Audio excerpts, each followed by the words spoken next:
En fait, le plus grand défi quand on investit aujourd'hui, c'est pas tant de trouver la bonne info, mais plutôt de survivre au chaos émotionnel qu'elle provoque. On est bombardé chaque jour de nouvelles, de prédictions, de moments de panique, de moments d'euphorie. Alors comment on fait pour bâtir une stratégie qui tient la route quand tout bouge tout le temps? C'est exactement la question qu'on va creuser ensemble. Et pour nous guider, rien de mieux qu'une allégorie absolument géniale, celle de Benjamin Graham, le pape de l'investissement dans la valeur. Il nous demande d'imaginer qu'on est associé avec un certain monsieur le marché. Et ce partenaire, il est un peu maniaco-dépressif. Un jour, il est complètement euphorique, prêt à racheter nos parts à un prix délirant, et le lendemain, il est en pleine déprime et il nous supplie de tout lui vendre pour 3 fois rien. La question est donc, là, posée, toute simple. Comment on fait pour réussir quand on a un partenaire aussi imprévisible, aussi irrationnel? C'est vraiment le cœur du problème. Et ce qui est intéressant, c'est que la réponse nous montre qu'il n'y a, en réalité, que 2 chemins possibles. Alors, regardons ces 2 chemins. D'un côté, il y a l'investisseur fragile. Lui, il subit complètement les humeurs de monsieur le marché. De l'autre, on a l'investisseur sage. Lui, il va utiliser ses humeurs à son avantage. Le premier est esclave de ses émotions, le second, il est maître de sa stratégie. L'un est fragile face au chaos, tandis que l'autre, non seulement il y résiste, mais il y trouve sa force. Il est antifragile. Allez, explorons ces 2 voies en détail. On va commencer par le chemin le plus, disons, le plus emprunté. Celui que la plupart des gens prennent sans même s'en apercevoir, c'est le jeu de l'investisseur fragile. L'investisseur fragile, on peut s'imaginer collé à son écran. La moindre fluctuation, le moindre titre de presse, tout est perçu comme un signal qu'il faut agir, et tout de suite. C'est une sorte de danse permanente entre la peur de rater le coche, le fameux FOMO, et la panique de tout perdre. Au final, ce flot d'informations en continu, ça n'amène aucune clarté. C'est juste un énorme générateur d'anxiété. Et sa stratégie, si on peut appeler ça une stratégie, est vouée à l'échec. Il suit le mouvement général. Il achète quand tout le monde est euphorique et que les prix sont au plus haut pour ensuite vendre en panique dès que le vent tourne. Il voit le marché comme une machine à voter, une sorte de concours de popularité du moment, alors qu'il devrait le voir comme une machine à peser qui évalue la valeur réelle, profonde d'une entreprise. En fin de compte, il n'est pas le client de monsieur le marché, il est sa marionnette. Et ce comportement, cette faiblesse, elle porte un nom. C'est le philosophe Nassim Taleb qui l'a théorisé. C'est la fragilité. Un système fragile, c'est quelque chose qui se casse sous la pression, face au stress et au désordre. C'est, en somme, la définition parfaite d'une approche d'investissement qui est totalement incapable de supporter la réalité, qui est par nature chaotique. Mais heureusement, ce n'est pas la seule option, loin de là. Il existe une autre voie, bien plus réfléchie, bien plus puissante. Penchons-nous maintenant sur les fondations de l'investisseur sage. Pour bien comprendre cette philosophie, on peut la décomposer en 3 grands piliers.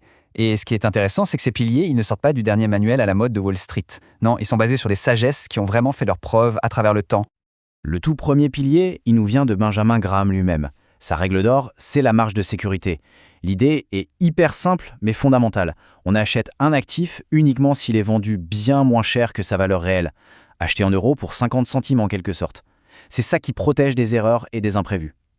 Ensuite, au lieu d'avoir peur de la volatilité, il faut l'utiliser. Quand monsieur le marché panique et brade tout, c'est une occasion en or. Et enfin, un changement de perspective. Une action, ce n'est pas un ticket de loto, c'est un vrai morceau d'une entreprise.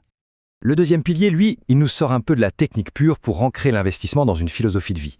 Il y a d'abord l'humilité, admettre qu'on ne peut pas tout prévoir et qu'il vaut mieux s'appuyer sur des principes solides que de se croire plus malin que tout le monde.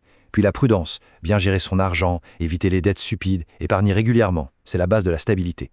Et surtout, l'équilibre. Comprendre que la richesse, c'est un outil, pas une fin en soi. C'est crucial. Et ça nous amène tout droit au 3e pilier, un concept incroyable de Nassim Taleb, l'antifragilité.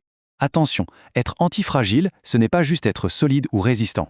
Un système antifragile ne fait pas que survivre au chaos, il s'en nourrit pour devenir plus fort. L'objectif, c'est de construire son portefeuille financier sur ce même principe. Concrètement, comment on fait?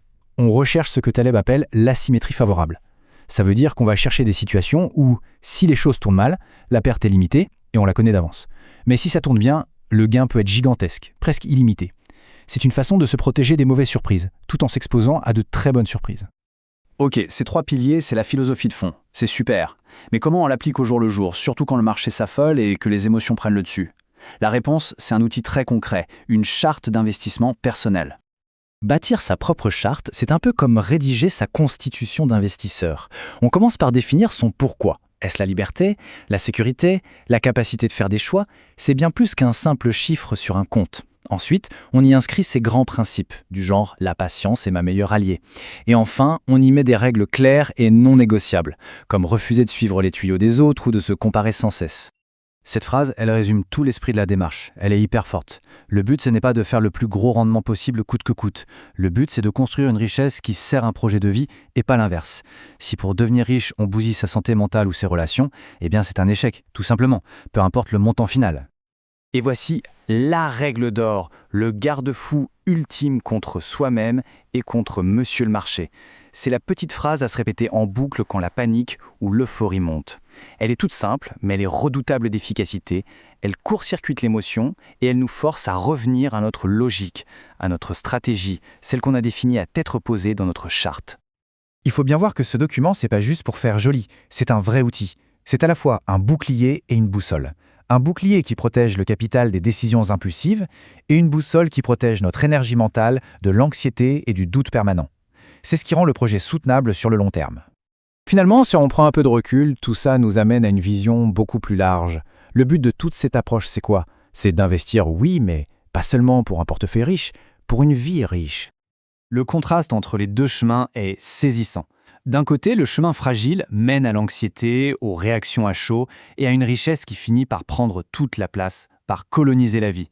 De l'autre, le chemin sage mène à la stabilité, à la résilience et à une richesse qui est là pour soutenir la vie.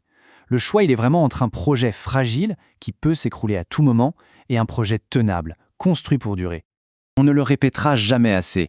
Le but, ce n'est pas un chiffre. L'obsession du chiffre, c'est le piège de l'investisseur fragile. Pour l'investisseur sage, le capital, c'est un moyen. C'est un levier pour avoir plus de liberté, plus de sécurité, plus d'options dans la vie. Et cette nuance, elle change absolument tout. Et on termine avec une question peut-être la plus importante de toutes. Une question que chacun peut se poser. Est-ce que son portefeuille est construit pour servir sa vie ou est-ce que sa vie est construite pour servir son portefeuille? Parce que la réponse à cette question, elle ne définit pas seulement un type d'investisseur. Elle définit un type de vie.